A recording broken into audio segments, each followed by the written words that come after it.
Muito bem, gente. Vamos lá, nosso segundo tempo juntos aqui. Quero que você abra a sua Bíblia lá no Salmo de 128, Salmo de número 128. E há um ponto de contato entre o Salmo 15 e o 128, que é justamente como o 128 começa, falando sobre o temor de Deus, o temor do Senhor.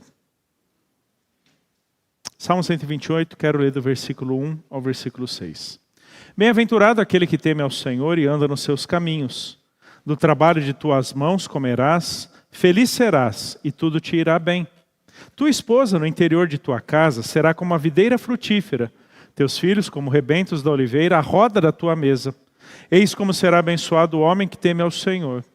O Senhor te abençoe desde Sião, para que vejas a prosperidade de Jerusalém durante os dias de tua vida.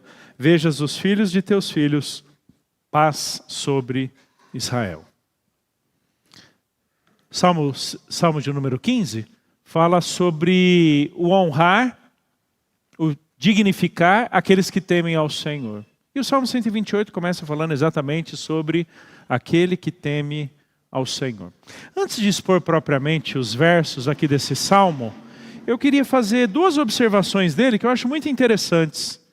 Primeiro, você deve ter percebido, o verso 1 fala bem-aventurado, verso 2 fala feliz, tudo te irá bem, versículo 4 fala abençoado, versículo 5 fala o Senhor te abençoe, e versículo 6 fala sobre paz. O Salmo 128 tem uma proposta do que eu queria chamar de uma vida bem-sucedida diante de Deus. Uma vida bem-sucedida, uma vida próspera. Não, obviamente, com o conceito de prosperidade, que vem desse chamado Evangelho da Prosperidade, que torna a bênção de Deus em algo material, do dinheiro à saúde física. Existem esses conceitos no Antigo Testamento? Existem. Por causa de um relacionamento com Deus, ou seja, a bênção está muito mais no relacionamento com Deus do que as coisas que eu desfruto materialmente desse relacionamento. Tá? Lembra que a palavra Senhor, o termo Senhor, aparece algumas vezes no Salmo 115 e aparece 3 vezes aqui no Salmo 128? O termo Senhor é daqueles nomes de Deus que está intimamente ligado ao Deus da aliança, o Deus do pacto, o Deus que elegeu Israel, que decidiu colocar o seu próprio nome sobre Israel, tornando Israel uma nação santa, frutífera, pelo, entre aspas, simples fato de ser o povo da aliança e que, portanto, desfrutaria da intimidade com o Senhor. Ou seja, Salmo 128 tem uma proposta de sucesso, tem uma proposta de paz, tem uma proposta de prosperidade. E ela não passa pelos aspectos materiais da vida de alguém. Mas, antes de tudo, por ser alguém que está em perfeita sintonia com Deus, de tal forma a temer ao Senhor e andar nos seus caminhos. Então, sim, a Bíblia tem uma perspectiva de alguém bem-sucedido.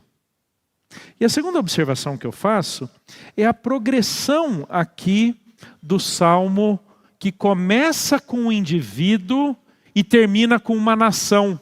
Prestou atenção nesse detalhe? Versículo 1. Bem-aventurado aquele que teme ao Senhor. O Salmo começa com um indivíduo, uma pessoa. E termina com uma nação toda, quando diz paz sobre Israel. A totalidade da nação. Aquelas 12 tribos com seus milhões de habitantes. Mas preste atenção que entre um indivíduo e uma nação existe um negócio dos mais belos nos desígnios de Deus e que vai ser meu grande foco nessa segunda palestra aqui. E homens da palavra honram e cuidam de suas famílias. No versículo 3 fala da esposa, o casamento, o matrimônio. Já não é mais um só. Você está falando de 2. Aqueles que Deus disse lá em Gênesis, deixa o homem pai e mãe e se une à sua mulher. Aquele texto que eu mencionei de Malaquias capítulo 2 e que tem uma ideia parecida em Provérbios capítulo 5, do homem que decide construir um relacionamento, uma história com a mulher da sua mocidade.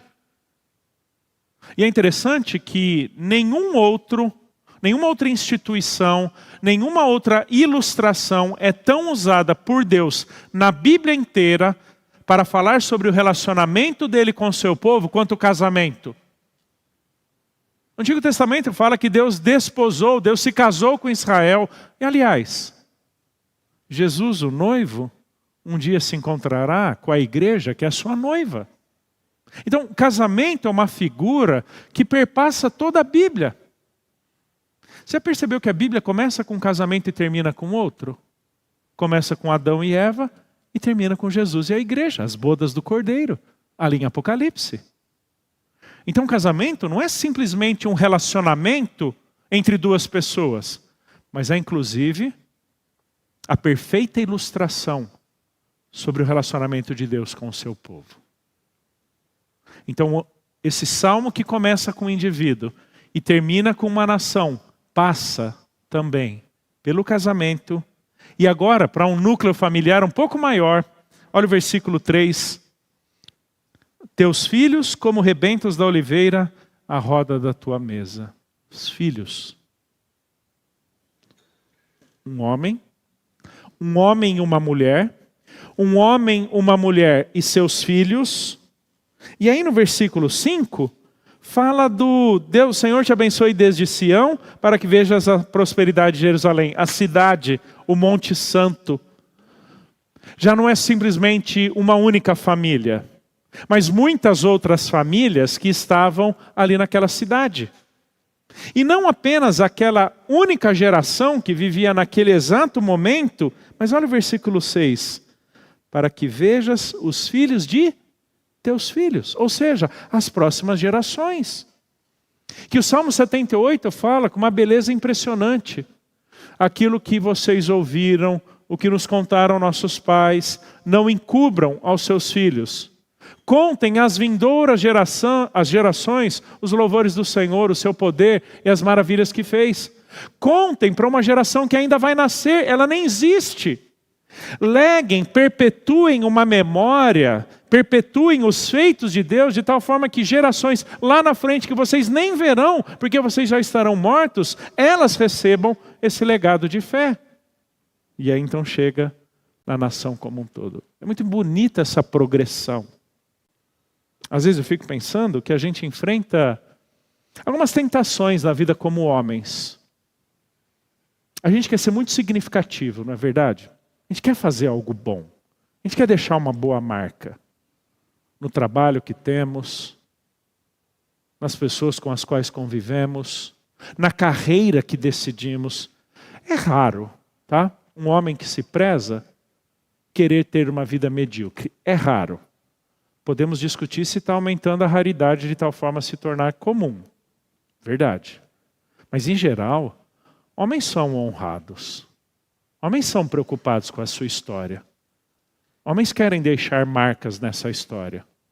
Mas preste atenção que a nação não chega sem que antes a família tenha sido impactada. E assim então, nessa perspectiva que eu quero voltar então para o verso 1 e até o verso 6 lidar com vocês. Salmo 128, exatamente nessa perspectiva. Homens da palavra cuidam de suas famílias. Vamos lá, volte para o verso 1. Bem-aventurado aquele que teme ao Senhor e anda nos seus caminhos. É interessante que a palavra temor, ela significa, especialmente no livro dos Salmos, no livro de Provérbios, a reverência, respeito diante de Deus. A palavra temor, ela tem um duplo significado. Eu queria chamar um de positivo e outro de negativo. Mas o negativo é bom. Positivo no sentido de você está diante de Deus. Então, diante desse Deus, você se curva em respeito, em adoração. Tanto é que a postura mais adequada daquele que teme a Deus é se curvar diante de Deus, porque reconhece que está diante do seu Senhor. Ou seja, ele tem um respeito reverente. Isso é temor. Respeito reverente. Por que ele anda nos caminhos de Deus? Porque ele respeita Deus. Ele respeita a justiça de Deus. Ele leva Deus a sério. Por isso, como pode um homem guardar puro o seu caminho, observando segundo a tua palavra, a sua palavra? Por quê? Porque aquilo que Deus diz é lei. Aquilo que Deus diz é verdade. Lembra o Deus que escolheu Israel? Verdade, não somos Israel do Antigo Testamento, mas como povo eleito de Deus, nós somos escolhidos pelo Senhor em Cristo, e a mesma ordem e autoridade que Ele tinha sobre Israel, Ele tem sobre nossas vidas em Jesus. Então aquela palavra dele não servia apenas para o Israel no Antigo, senão também para as nossas vidas hoje. E por que é que nós a respeitamos? Por que é que nós vivemos de acordo com a palavra? Porque nós tememos ao Senhor, temos um respeito reverente, é a autoridade inequívoca de Deus. Mas o sentido negativo que é bom, eu quero chamar de pavor temeroso. Pavor temeroso. É muito parecido com o que Hebreus fala do horrível coisa é cair nas mãos do Deus vivo. Ou o que Paulo fala em Gálatas 6, de Deus não se zomba. Eu estou diante de ninguém menos do que Deus. E me permitam abrir um parênteses aqui. Às vezes quando a gente vai explicar oração, para pessoas que não têm o hábito, não têm o convívio ali com a oração, e a gente tenta simplificar demais a oração, dizendo, não, você fala com Deus como se você falasse com o seu amigo. Já viu essa explicação? A gente tenta simplificar demais. Mas a ideia de temor de Deus nunca deveria me fazer equivaler Deus ao meu colega do lado. Sabe por quê? Meu colega do lado não criou o céu e a terra. Meu colega do lado, ele não me escolheu em Jesus. Meu colega do lado não tem o conceito ou entendimento de santidade, de justiça, de pecado como Deus tem. Que na verdade Deus abomina o pecado. O meu colega do lado não criou o inferno para o juízo dos ímpios. Então eu não estou, quando eu converso com Deus, falando com o meu colega do lado. Porque eu estou diante de ninguém menos do que Deus, que tem autoridade sobre vida e morte. De quem a minha existência depende. De quem a minha eternidade depende. Isso não é o meu colega. Eu não estou dizendo que por causa disso Deus seja inacessível ao ponto de eu ter que tremer nas bases ao me relacionar com Ele.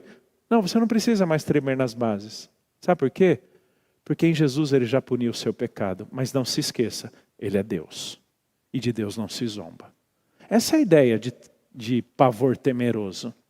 Você tem um respeito reverente que te leva a se curvar diante de Deus. Ele manda, Ele é autoridade, Ele é Senhor. Ele me criou, Ele que determina as coisas.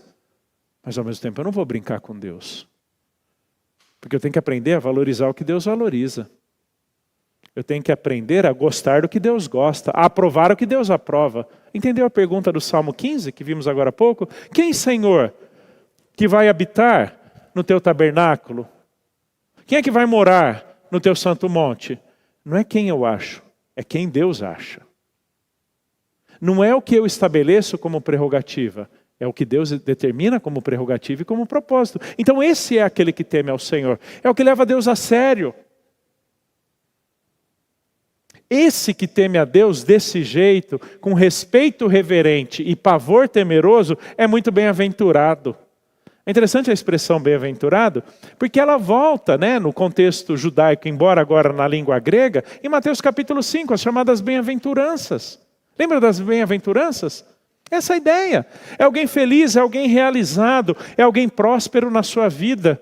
É alguém que chega no fim da vida e não fica cantando a música dos Titãs, epitáfio, queria ter feito isso, queria ter aquilo outro, queria e não fiz nada. Não, esse não é o bem-aventurado. O bem-aventurado é o que vive a vida do jeito de Deus. Que anda nos caminhos de Deus porque respeita o que Deus diz. Que honra o que Deus honra. Que valoriza o que Deus valoriza. Isso quer dizer, queridos, que antes de cuidarmos das nossas famílias, deveremos entender quem nós somos diante de Deus e como Ele deseja que nós vivamos com Ele. Da nossa intimidade com o Senhor na leitura bíblica, na oração, na prática da integridade do Salmo 15, da justiça e por aí vai.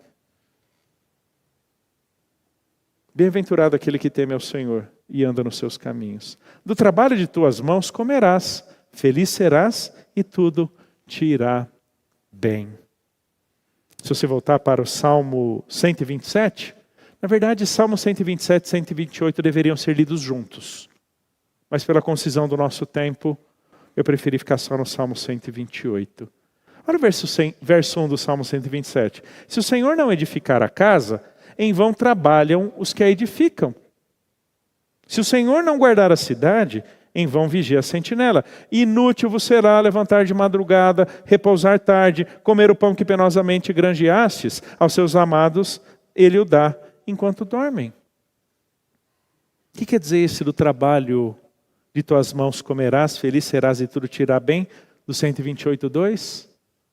É um trabalho que é feito para a glória de Deus, em respeito ao que Deus respeita, inclusive o descanso.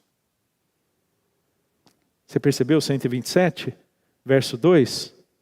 Aos seus amados ele o dá enquanto dormem. A gente vive um mundo produtivista, sempre foi. Depois da Revolução Industrial, ainda mais. Comemos porque trabalhamos, se não trabalhamos, não ganhamos. Então, quanto mais eu trabalhar, mais eu ganho. Quanto mais eu ganho, mais eu posso. Quanto mais dinheiro eu tenho, mais meu dinheiro patrocina meus sonhos, meus prazeres, minhas vontades. Tudo bem? É assim. Então, isso acabou fazendo com que o próprio conceito de negócio se formulasse. Negócio é o quê? Negação do ócio. Porque no mundo produtivista não tem espaço para o ócio. Não tem espaço para o descanso. Não tem espaço para o desfrute das coisas que conquistamos. Por quê? Porque a gente tem que produzir mais, a gente tem que trabalhar mais, a gente tem que fazer mais, porque quanto mais eu faço, mais eu tenho, quanto mais eu tenho, mais eu posso. Isso é o nosso mundo. E nós acabamos acreditando nisso, queridos. Acabamos acreditando nisso. Que nossos sonhos só serão possíveis se tivermos muito dinheiro. E para eu ter muito dinheiro, eu preciso trabalhar muito. E eu deixo de olhar para esse bem, volte lá para o 128:2, e tudo te irá bem. Eu deixo de olhar para esse bem, não como algo bom para mim, até porque o termo aqui não significa coisas agradáveis. O termo aqui é usado em relação ao próprio Deus. Fala aqui sobre bem moral. Bem moral no sentido de aquilo que é bom para Deus, não para você. É aquilo que Deus julga bom. É aquilo que Deus julga válido. É aquilo que Deus julga aprovado. Não são os bens que eu quero na vida ou os prazeres que eu quero patrocinar. Então, do trabalho de tua mão comerás, feliz serás e tudo te irá bem do jeito de Deus. Por quê? Porque você teme ao Senhor e anda nos caminhos de Deus. E me entenda com muito carinho o que eu vou falar. Eu também sou pai de 2 filhos. Não pense que eu tenho menos preocupações com eles do que eventualmente vocês têm com seus filhos. Às vezes, queridos, às custas da própria família, trabalhamos muito com o suposto desejo de deixar uma estabilidade financeira para eles. Não. Isso não é necessariamente o bem de Deus para eles. Sabe o que eu já percebi? De novo, também pastoreio homens e famílias na igreja. Muitas famílias justificam sua correria, seu trabalho desenfreado, louco, rotinas estressantes ao ponto de não sobrar tempo para os filhos. E os seus pais justificam da seguinte forma: estou fazendo isso por causa de vocês. Com muito amor por vocês. Não, vocês não estão fazendo por eles, vocês estão fazendo por vocês. Porque se vocês fizessem por eles, o tempo com eles seria eventualmente mais importante do que o seu segundo ou terceiro trabalho. Você não está fazendo por eles, você está fazendo por você. Lembra da marca que queremos deixar na história? Às vezes a marca que queremos deixar nas nossas famílias é de uma boa aposentadoria e não de uma história que construímos juntos. Do trabalho de tuas mãos comerás, feliz serás e tudo te irá bem, quer dizer, Deus vai proporcionar esse bem para você. Lá no capítulo, no 127, aos seus amados Deus dá enquanto dormem, evoca Gênesis, o descanso. Lembra que Deus faz, cria, realiza tudo e descansa?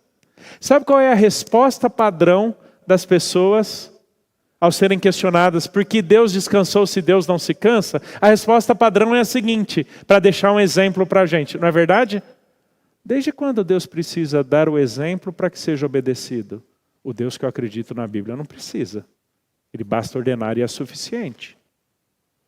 Porque para nós descanso é inanição, para nós descanso é ficar parado, para nós descanso é fazer nada. Não, isso não é descanso.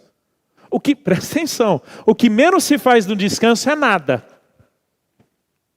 Sabe por que Deus descansou? Porque Ele foi desfrutar do que Ele fez e curtir a obra das suas mãos. Leia Eclesiastes. O desfrute do trabalho é graça e bondade de Deus, porque isso significa descanso. É o não fazer para desfrutar. É o não fazer para curtir. Então esse bem sobre o qual o Salmo 128 fala, não é o bem que eu estabeleci para a minha família, mas é o bem que Deus estabeleceu como fruto do meu trabalho. Queridos, fazemos tantos planos para o futuro. Quando, que talvez deixemos de aproveitar algumas oportunidades, como essa belíssima cena dessa esposa no interior da casa e os filhos em volta da mesa. Perdemos a oportunidade de desfrute da trivialidade da vida familiar para simplesmente juntarmos dinheiro para quando. E talvez o quando não chegue. Talvez o quando nunca chegue. Por isso que para mim esse Salmo 128 é um dos mais belos que temos. Porque ele pinta uma cena que é das mais comuns, mas ao mesmo tempo hoje uma das mais raras. O desfrute do convívio familiar no interior da nossa casa.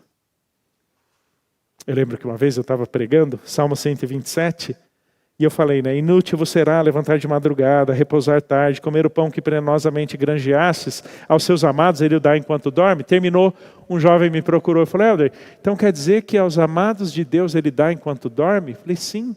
Ele falou, então quanto mais eu dormir, mais Deus vai me dar? Eu falei, não, miserável.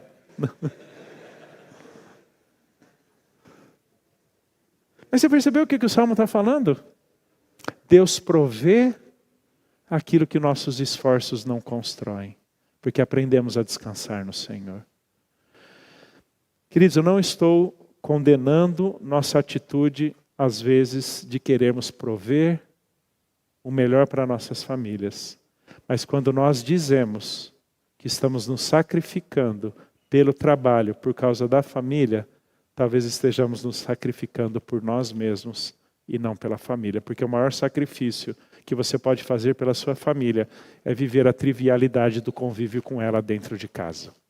Repito, o maior sacrifício que você pode fazer pela sua família não é o que você faz fora de casa, mas o que você deixa de fazer fora de casa para curtir a trivialidade do convívio dentro de casa.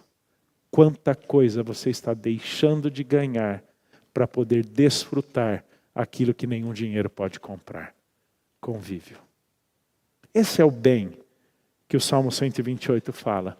Do trabalho de tuas mãos comerás, feliz serás e tudo te irá bem. Bem do jeito de Deus, bem naquilo que Deus valoriza, bem naquilo que Deus aprova. E aí vem a cena. Tua esposa no interior de tua casa será como a videira frutífera, teus filhos como rebentos da oliveira, à roda da tua mesa. Esse texto não está dizendo que a esposa não possa trabalhar fora de casa. Não, o texto não está dizendo isso. Isso não é o propósito do texto. Parece que o texto está preocupado em pintar a cena mais básica do convívio familiar, que é a gente em volta da mesa. Eu sei que nem sempre, por causa da rotina de trabalho, a gente consegue tomar 2 refeições no dia, mas seria um problema se nunca conseguíssemos tomar. Uma das últimas estatísticas do Programa Nacional de Amostragem Domiciliar, chamado PNAD, do IBGE, que faz estatísticas de família, hábitos familiares, sociais e tudo mais, diz que pouco mais de 70% das famílias brasileiras tomam suas refeições na frente de uma tela. Uns 2, 3 meses atrás, eu e a Ju, saímos, fomos a um restaurante, uma lanchonete, não lembro exatamente, e na mesa ao lado da gente, tinham 4 pessoas da mesma família, pai, mãe e 2 filhos. E cada um deles por trás do seu celular. Um bom tempo da janta, ali com o celular. A Ju disse o seguinte: Helder, sabe o que é interessante? Eles acreditam que eles estão fazendo um programa em família. É verdade, eles estão juntos. Mas todo o tempo que poderiam ter, talvez, desse convívio, desse cultivo de memórias, de lembranças, de histórias, do compartilhar da semana, do dia, do olhar para frente, olhar para trás, por trás de uma tela.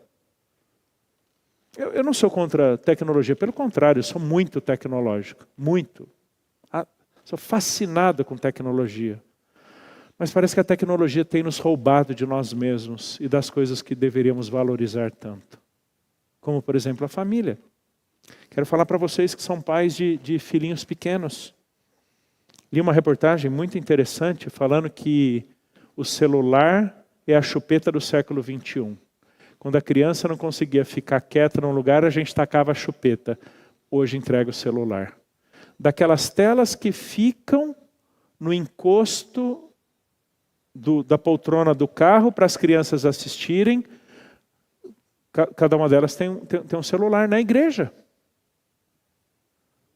Quando é que a gente parou de ter a autoridade, não vou nem dizer capacidade, a autoridade de educar nossos filhos a permanecerem em silêncio por 1 hora?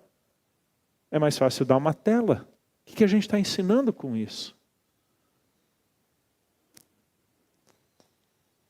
Não percam seus filhos por esse tempo. Eles nunca mais terão 2 anos de idade. Eles nunca mais terão 5 anos de idade. Eles nunca mais terão 10 anos de idade. A trivialidade dessa cena é mais chocante do que pensamos no nosso tempo. Porque ela é incomum. Ela é incomum. Famílias reunidas em volta da mesa pelo simples prazer de estar em volta da mesa. Claro, nós vamos comer. Mas aquela correria do comer porque já tem alguma coisa para fazer. Queridos, eu estou partindo do pressuposto da loucura e correria da vida de todo mundo, tá bom? Esse é o nosso mundo. Essa é a nossa rotina. Mas aí entra a minha pergunta, é isso? O que a gente quer com isso? A gente teve que tomar algumas decisões, eu e Juliana, lá atrás. Sobre a educação dos nossos filhos, nossa correria e tudo mais. E nós já falamos isso para eles, que o nosso propósito não vai ser deixar herança financeira, mas memórias pelas histórias que cultivamos. Se eventualmente sobrar alguma coisa, não é meu pressuposto e nem meu propósito. Pode até acontecer, mas não é meu pressuposto e nem meu propósito. Eu preciso continuar acreditando que aquilo que Paulo disse sobre a simplicidade da vida ser um dos propósitos da vida cristã. Tendo sustento e o com que nos vestir, estejamos contentes. Preciso continuar acreditando que Deus tem uma vida de prosperidade e sucesso e ela não passa pelo tamanho da nossa poupança ou dos nossos investimentos. Preciso continuar crendo que aquele questionamento que Jesus faz em Lucas sobre aquele homem que trabalhou, juntou e vem e alguém questiona, louco, esta noite pedirão a sua alma. E aquilo que você construiu ficará para quem? Talvez o quando não chegue. E nós conversamos entre nós e conversamos com os nossos filhos, não queremos e não vamos deixar herança financeira. Queremos deixar lembranças de histórias, memórias das histórias que cultivamos juntos. Isso quer dizer que podemos menos, porque ganhamos menos. Mas decidimos em que de fato queremos investir. Isso é cuidar da família. Não é legal quando o seu filho chega e não pode ter algo que seus colegas têm. É verdade. Mas eu ajudei eles a enxergarem que eles têm o que talvez poucos dos colegas deles, que têm 10 vezes mais do que a gente, não desfrutam. A trivialidade do convívio familiar. É isso aí, pessoal. Não coloquemos na conta das nossas famílias que a nossa loucura de vida é por causa delas. porque na verdade talvez seja por nossa causa. É o que a gente quer para ter mais, para fazer mais. Quando na verdade o básico do convívio já seria suficiente. Eu não estou exortando aqui para mediocridade, tá? Quem me conhece, inclusive no dia a dia, sabe que a última coisa que eu sou é medíocre. O que eu estou falando é que talvez nós, Eclesiastes 7:29, Deus criou o ser humano reto, ele se meteu em encrenca. É isso aí. Talvez nós estejamos nos metendo em encrenca. Querendo mais, fazendo mais, correndo mais, se desdobrando mais, para mais, e deixamos de curtir a trivialidade de uma cena belíssima como essa. A família reunida em volta da mesa. Como eu já mencionei, hoje nossos filhos estão fora de casa. Já têm idade, já estão começando a seguir os rumos deles. Eles nunca mais, e a gente teve que em alguns momentos parar para pensar isso. Quando eles tinham 2 anos, eles só teriam 2 anos uma vez na vida. E não volta atrás. Quando eles tinham 6 anos, eles só teriam 6 anos uma vez na vida. E não volta atrás. Ou seja, você só pode curtir seus filhos no período que eles estão uma vez na vida. Decida curti-los. Você sabe por que para avós chamam de, eles dizem que neto é filho com açúcar? Já ouviu essa expressão? Para os avós, netos são filhos com açúcar. Sabe por quê? Porque já passou a correria, já passou a loucura, já chegou a aposentadoria e agora pode curtir com docilidade. Pais, não espera chegar com avós para curtirem os netos com açúcar. Curtam os filhos de vocês já com açúcar agora. Talvez vai poder menos, talvez vocês vão fazer menos, mas vocês vão curtir mais esse cuidado e esse desfrute da família. Não é um chamado à mediocridade, é um chamado a valorizar o que Deus valoriza. Homens da palavra cuidam de suas famílias e as têm numa preciosidade tal que estão dispostos a curtir e se sacrificarem para desfrutarem da trivialidade em volta da mesa. Eis como será abençoado o homem que teme ao Senhor. Você percebeu que legal aqui? Que ele encapsula trabalho e família dentro de temor de Deus. Verso 1, temor do Senhor. Verso 4, temor do Senhor. O que tem no meio? Trabalho e família. Que são as 2 grandes áreas da nossa vida, tá bom? Claro, o temor do Senhor é o que nós chamaríamos de vida religiosa. Esqueça isso. Para o judeu não existe isso. Não existe religião para o judeu. O que existe é a vida com Deus, que perpassa, domina e faz com que todas as coisas orbitem. Então não tem 3 categorias. Trabalho, família, vida religiosa. Não, tem 2. Trabalho e família, porque são circunstâncias diferentes. São âmbitos distintos. Ambas encapsuladas pela vida do temor de Deus. Interessante que trabalho e família encapsulados pelo temor de Deus. 2 grandes áreas que tomam o nosso tempo. E que os puritanos tinham uma perspectiva muito legal. Minha esposa é apaixonada pela história dos puritanos. Né? E realmente são histórias apaixonantes.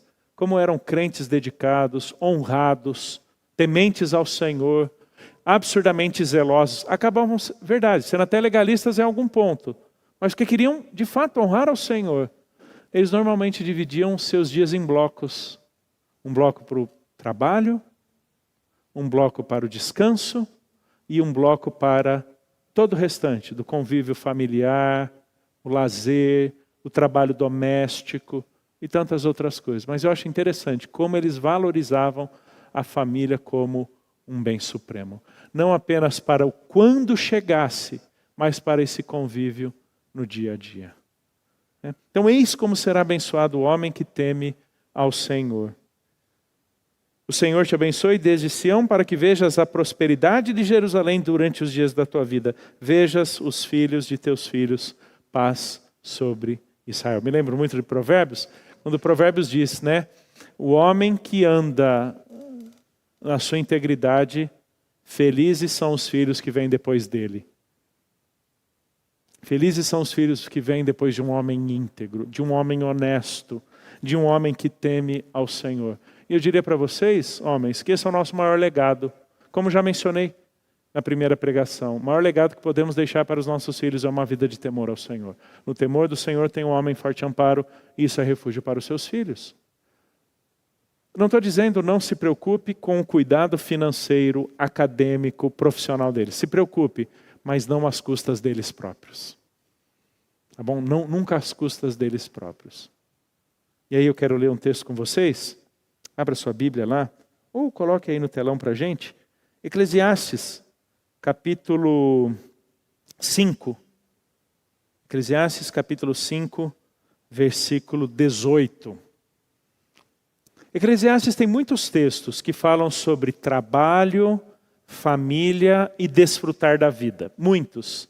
Para mim esse é dos mais belos, que é o que eu quero ler com vocês. Assim descobri que para o homem, o melhor e o que mais vale a pena é comer, beber e desfrutar o resultado de todo o seu esforço que se faz debaixo do sol durante os poucos dias de vida que Deus lhe dá, pois essa é a sua recompensa. Algumas verdades aqui do texto. A vida é breve, tá bom? Poucos dias. A vida é breve. Segundo, trabalhamos e muito. Nos afadigamos. O esforço que se faz debaixo do sol. Um dos maiores desafios que eu tive na educação financeira dos meus filhos, desde pequenininhos, e a gente começou com eles bem pequenininhos, é quanto custa para ganhar. Quanto custa para ganhar dinheiro? Custa. Custa tempo, custa esforço. Se você não trabalha em casa, você vai com condução própria e não é ressarcido por isso, custa ir trabalhar. Custa o imposto, custa um monte de coisa. Quanto custa ganhar dinheiro? Isso é esforço. Não é só o suor que você deixa no trabalho, mas o quanto te custa ir trabalhar. Ok? Foi difícil eles entenderem. Quanto custa para ganhar. E às vezes custa mais do que de fato ganhamos. Ok? Então, trabalhar dá trabalho. É um esforço. Terceira verdade aqui desse texto. Eu preciso aprender a entender que eu tenho que desfrutar do resultado no meu trabalho. Não apenas quando chegar. Por isso do Salmo 128. A cena da família reunida é diária. A viagem dos sonhos talvez seja uma vez na vida. Tá bom? É por isso que chamamos de viagem dos sonhos. A aposentadoria só chega depois de um tempo. É por isso que chamamos de aposentadoria. E vai levar muito tempo. E dependendo do governo, mais ainda. Né? Leva tempo. Mas e o dia a dia? E o dia a dia? É isso que eu quero dizer, que fazemos planos para quando, sem saber se o quando chegará. Mas o texto aqui fala do desfrutar do fruto do trabalho. É por isso que Deus descansou, pessoal. Deus descansou não para dormir, mas Deus descansou para ir curtir, para ir desfrutar da sua criação. Por isso que todo dia ele passeava pelo jardim, ele contemplava ali tudo que ele tinha feito. É isso que Eclesiastes está dizendo. Comer, beber e desfrutar. É verdade, há uma tensão aqui, tá bom? Entre o vai ter com a formiga, preguiçoso, é o vida louca, que quer torrar tudo hoje. Gente, eu não estou propondo você sair daqui e comprar 10 pacotes na CVC. Tá bom? Não é isso. É uma tensão entre o vai ter com a formiga, porque você tem que olhar para o futuro, mas ao mesmo tempo não viver tanto do futuro que você deixa de desfrutar o presente. Essa trivialidade do em volta da mesa. Versículo 19. E quando Deus concede riquezas e bens a alguém e o capacita a desfrutá-los, a aceitar a sua sorte e a ser feliz em seu trabalho, isso é presente de Deus. Graça e bondade do Senhor. Raramente essa pessoa fica pensando na brevidade da vida, porque Deus o mantém ocupado com a alegria do coração. Deus o mantém ocupado com a alegria do coração.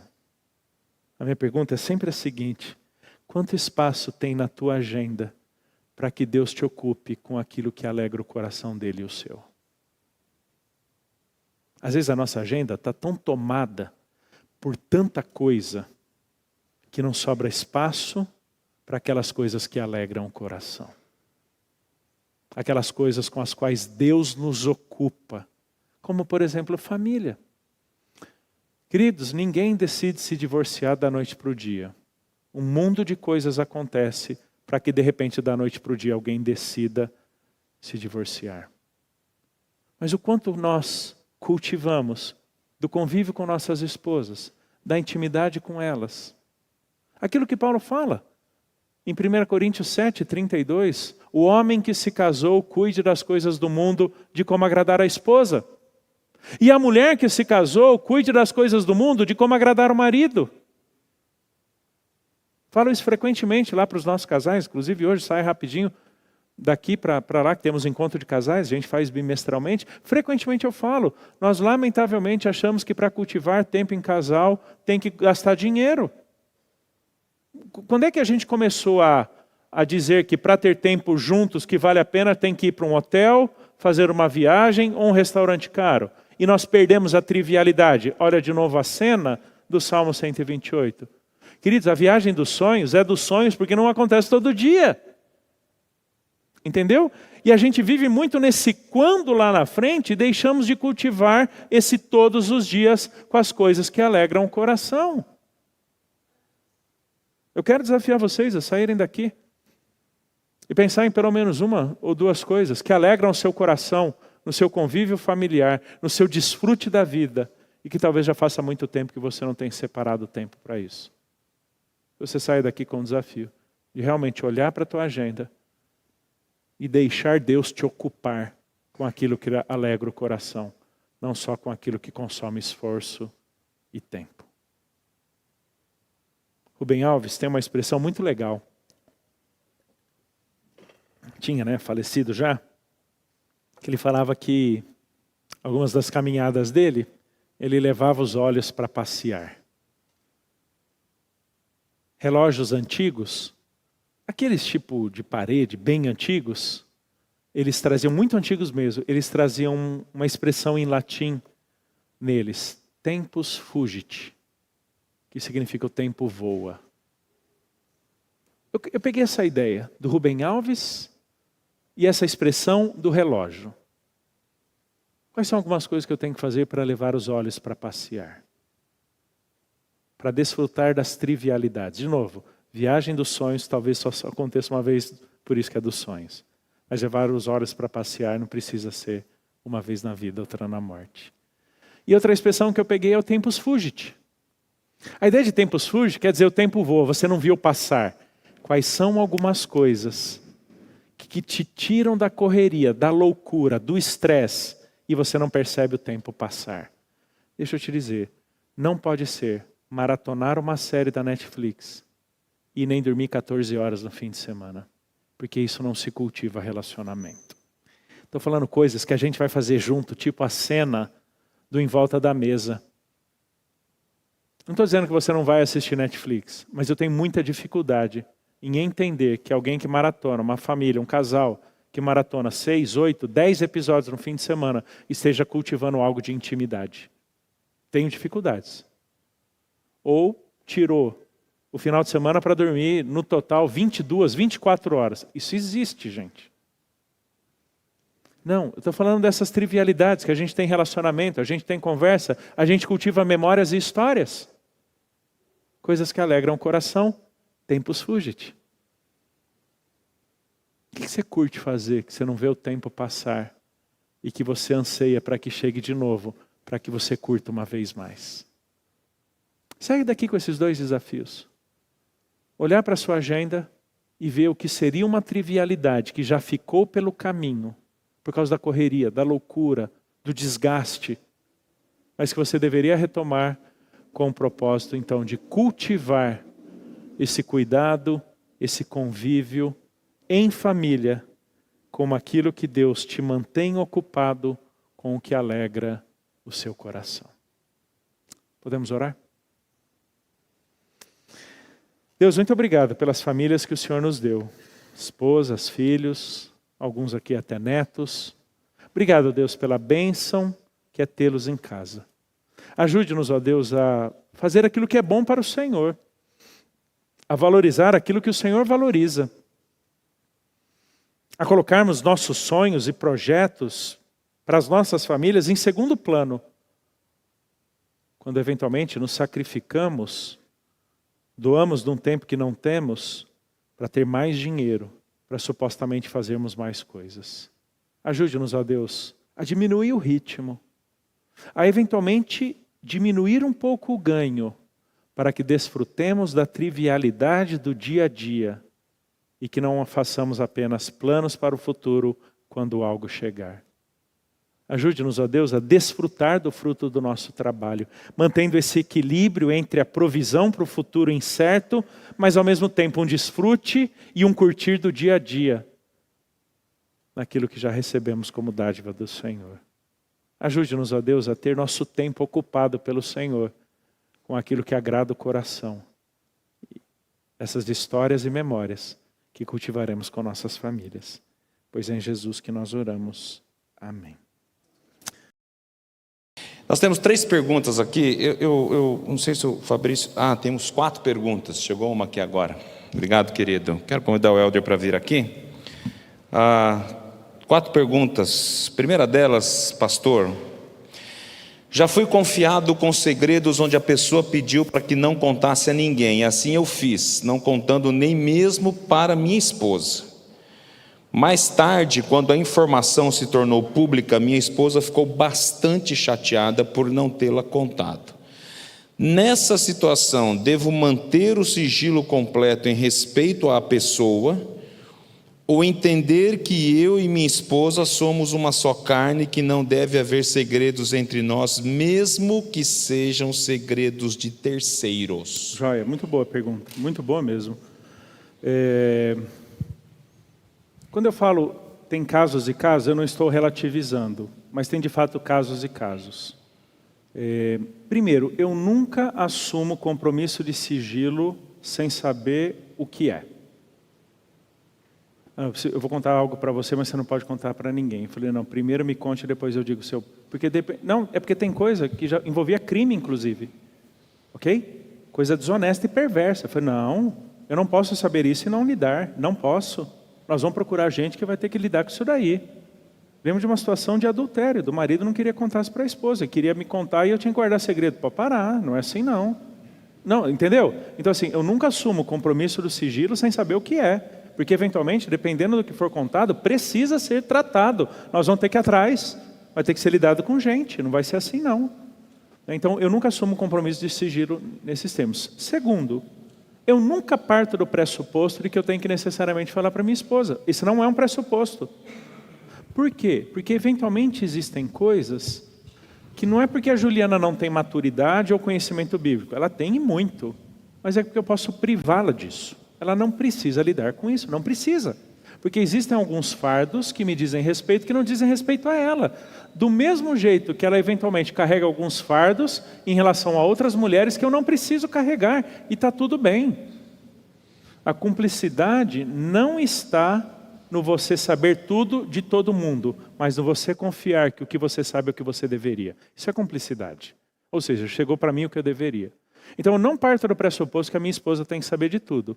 No entanto, existem situações, pela própria amizade, intimidade, que nós como casal temos com uma outra pessoa, e alguém vem contar algo, eu falo, posso compartilhar com a Juliana?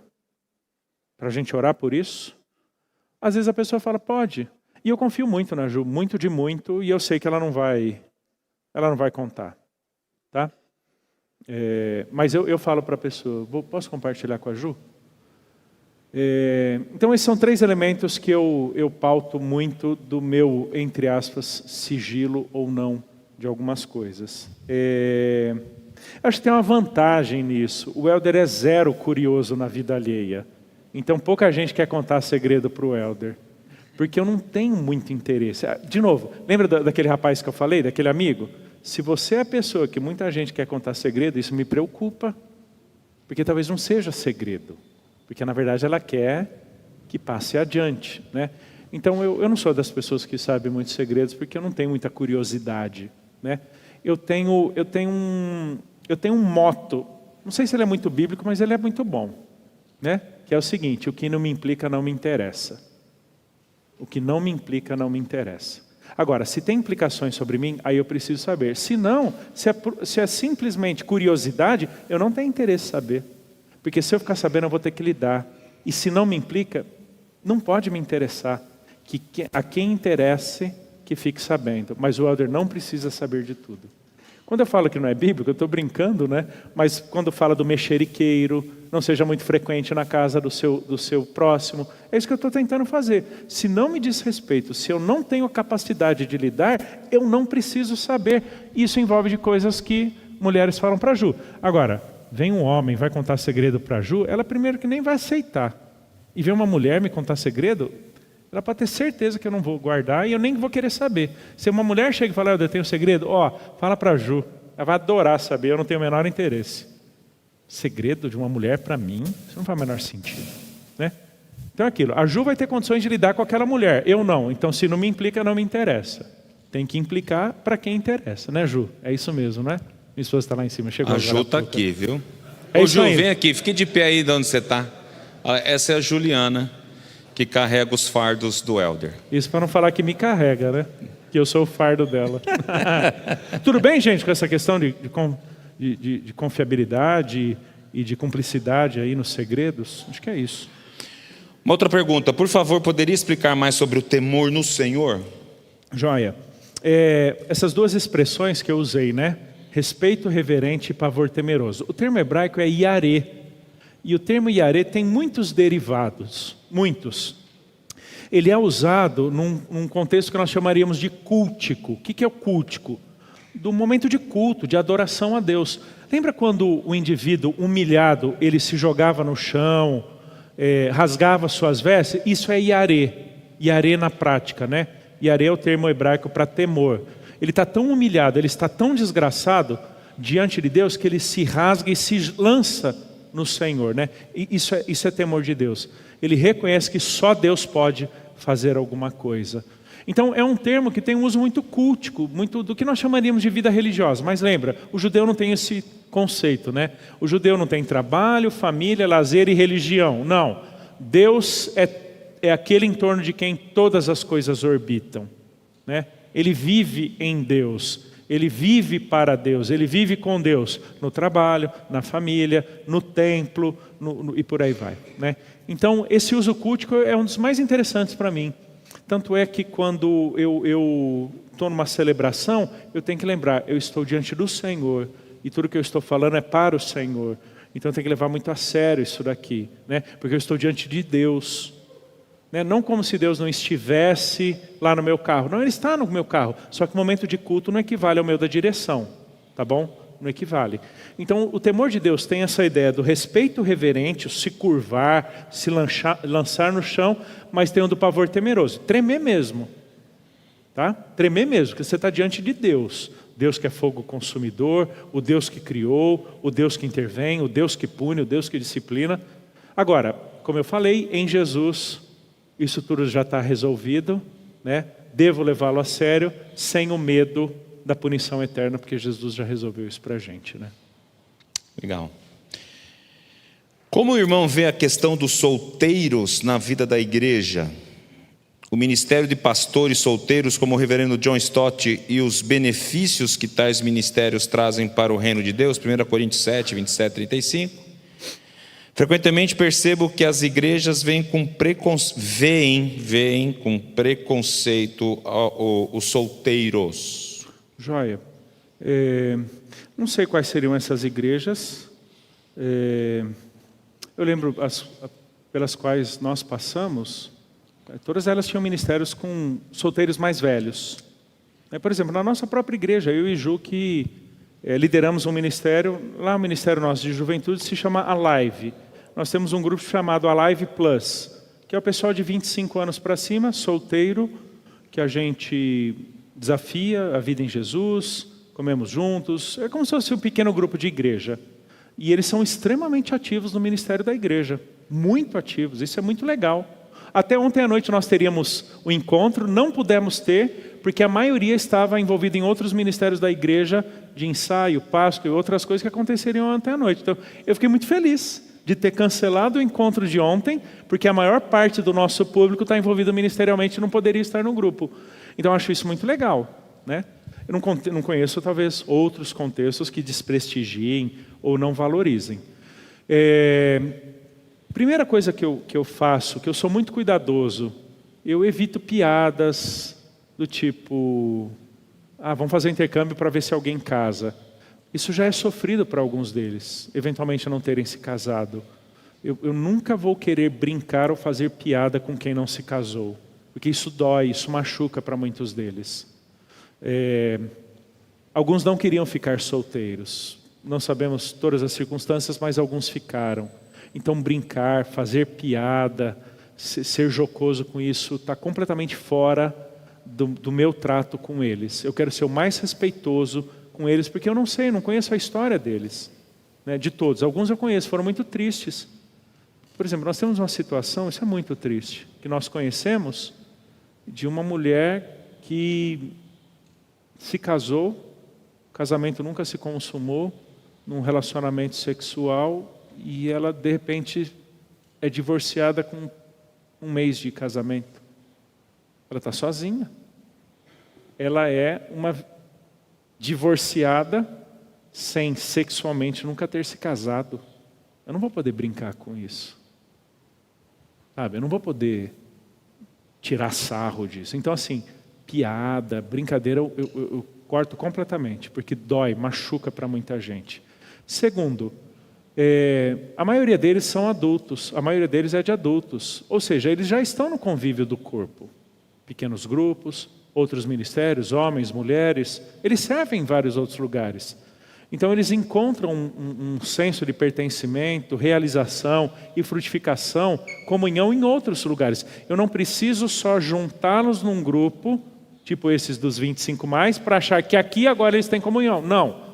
Por que é que eu os junto num grupo de 25+? Para que eles criem uma história juntos e naqueles momentos específicos eu possa lidar com elementos comuns.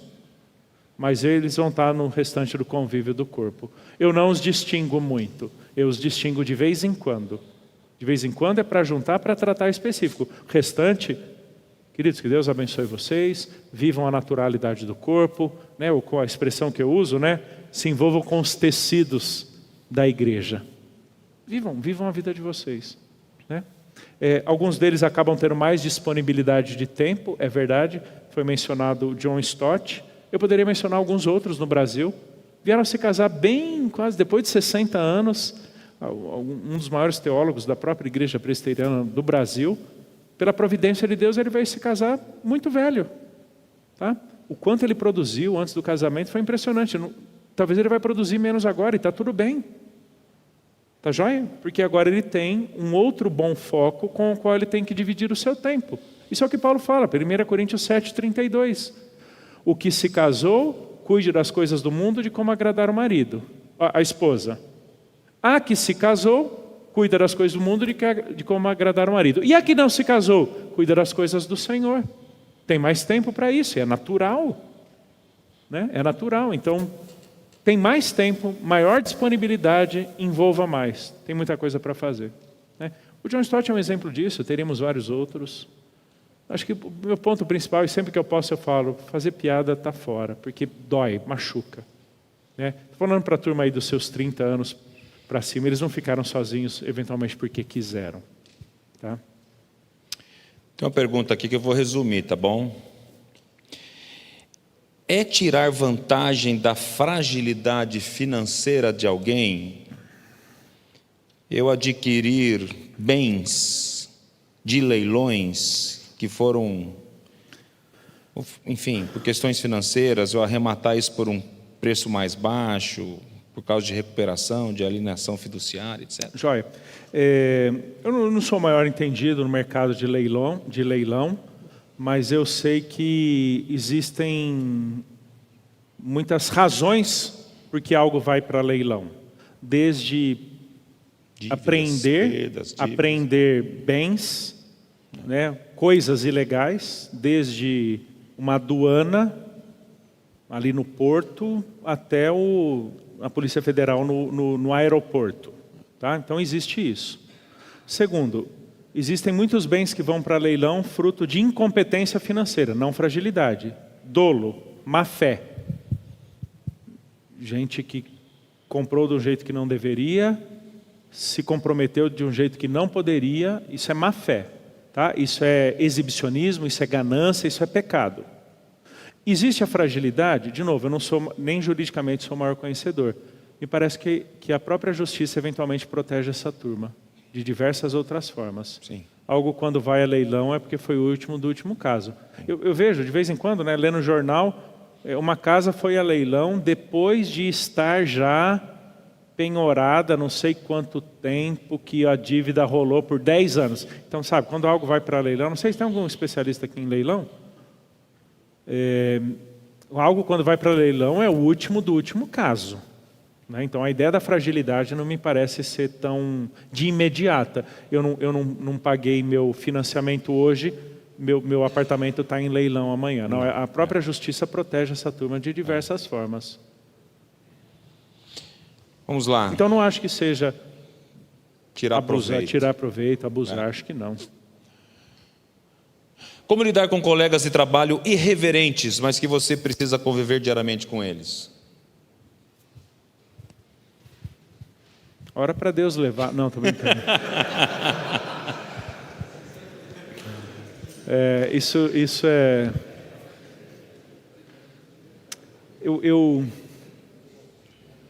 Eu costumo Irmão, usar... espera um pouquinho só. Se já está saindo mais cedo, que eu entendo, não sai. Ajude lá com a nossa lembrança. Eu vou dar um spoiler aqui, mas é que irmãos estão indo embora. Você vai... Eu já vou dar, desculpe, pastor. Nós vamos dar um presentinho para você levar homens da palavra para sua casa. Então, se você tiver que sair mais cedo, Fabrício, fique atento aí, porque daí a gente dá o seu presentinho para você não ir de mão vazia, tá bom? E não é boleto não, viu gente? Não é. Vou falar algo para vocês que eu falo para os meus filhos em outra área, eu falo para o pessoal da outra igreja, da nossa igreja em outra área, mas que pode servir para essa. Você não pode impedir que um passarinho voe sobre sua cabeça, mas você pode impedir que ele faça um ninho nela. Ok? Segundo, você nem sempre tem como impedir de ter contato com alguém, mas você pode delimitar o contato que você tem com esse alguém. Eu até incentivo meus filhos o seguinte, desde quando eles estavam no colégio, se envolvam com não crentes, se envolvam, façam trabalhos, senta no intervalo, bate papo, façam coisas juntos, vida normal. Brilhar Jesus, né, a expressão. Agora, delimitem a influência que eles terão sobre vocês. Delimitem. Né? Espera-se que no trabalho trabalhemos. Né? Então, que cada um faça o seu trabalho, a não ser que seja teu chefe azucrinando, aí você entrega para Satanás e deixa Satanás... É complicado. É difícil, não saber no contexto, é difícil, né? Mark Dever escreveu um livro muito interessante, 9 marcas de uma igreja saudável, e quando ele vai trazer a terceira marca de evangelismo na igreja local, um dos pontos que ele incentiva é os membros da igreja terem relacionamentos com incrédulos, para que o evangelho chegue lá. Então, se você tem relacionamentos com amigos aí que trabalham com você, que seja a influência na vida deles, né? Não deixe eles influenciarem você, é o contrário. Mas 9 marcas de uma igreja saudável, um bom livro do Mark Dever, tá bom? Última pergunta, irmãos, porque eu estou com o horário aqui bem esmagadinho aqui, tá? É errado ter ambição por crescimento profissional e pessoal alinhado à vontade de possuir uma capacidade financeira maior para abençoar todos ao meu redor? Não somente família, mas também funcionários, irmãos, igreja, etc.? Não, de forma alguma. Posso deixar meu Pix com você, para quando você chegar lá eu já ser um desses beneficiários. Não, pecado é mediocridade. Não ser excelente é pecado. Se Deus te dá capacidade, oportunidade, disposições, aproveite. Faça isso com excelência, nunca às custas daquilo que de fato Deus valoriza. Né? Não, para mim é pecado não aproveitar a oportunidade, porque lembra o Deus que distribui dons, oportunidades aos seus servos, para que eles administrem? Então, se Deus está estendendo ou ampliando suas oportunidades, aproveite, nunca às custas daquilo que Deus valoriza. Isso aí.